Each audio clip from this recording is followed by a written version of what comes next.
Assalamualaikum warahmatullahi wabarakatuh.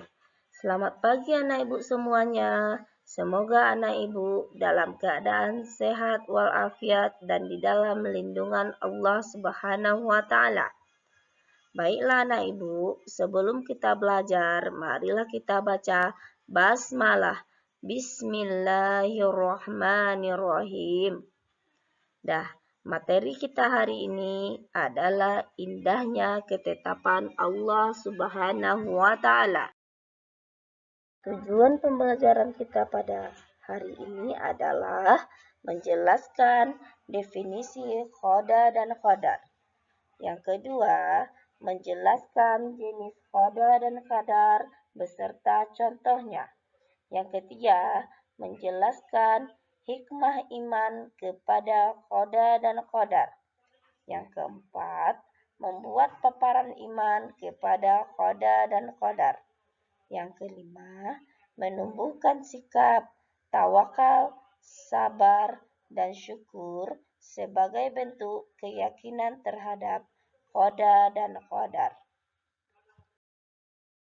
Anak ibu semuanya, yang mana makna beriman kepada khoda dan qadar. Secara bahasa, khoda berarti hukum, ketentuan, ketetapan, kehendak, pemberitahuan, dan penciptaan. Sedangkan menurut istilah, khoda adalah ketentuan dan ketetapan Allah Subhanahu wa taala kepada makhluknya sejak zaman azali atau zaman sebelum diciptakan manusia. Khoda juga disebut dengan sunnatullah, ketetapan Allah. Secara bahasa, qadar berarti kepastian, peraturan, dan ukuran. Sedangkan menurut istilah, qadar adalah perwujudan dari khoda atau ketetapan Allah Subhanahu wa taala yang telah terjadi pada makhluknya dalam qadar tertentu sesuai dengan kehendaknya. Qadar juga disebut sebagai takdir. Qadar sama dengan takdir. Takdir ada dua, yaitu takdir mu'allaq. Yang kedua, takdir mubram. Yang mana masing-masing contoh takdir tersebut adalah yang pertama, takdir mu'allaq contohnya adalah rezeki seseorang tidak akan dapat apabila tidak berusaha. Contoh yang kedua, takdir mubram yaitu seseorang akan mati, itu tidak dapat dirubah.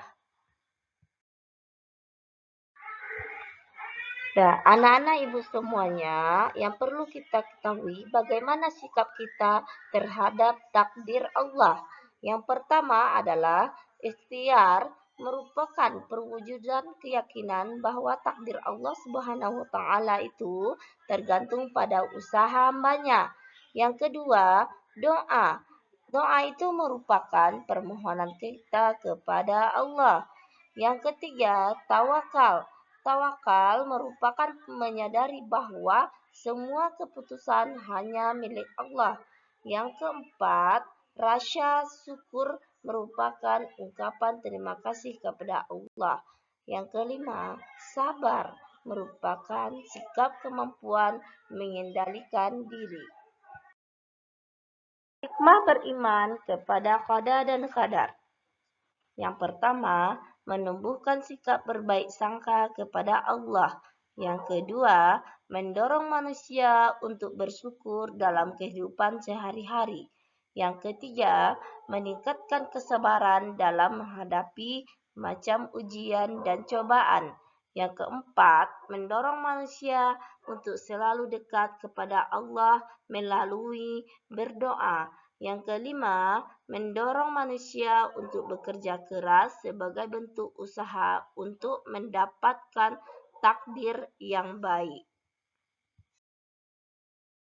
Baiklah anak-anak ibu semuanya, demikianlah materi kita pada pagi hari ini.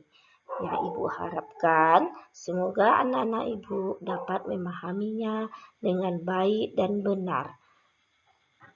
Kita cukupkan sampai di sini. Kita ucap dengan Alhamdulillahirabbil alamin.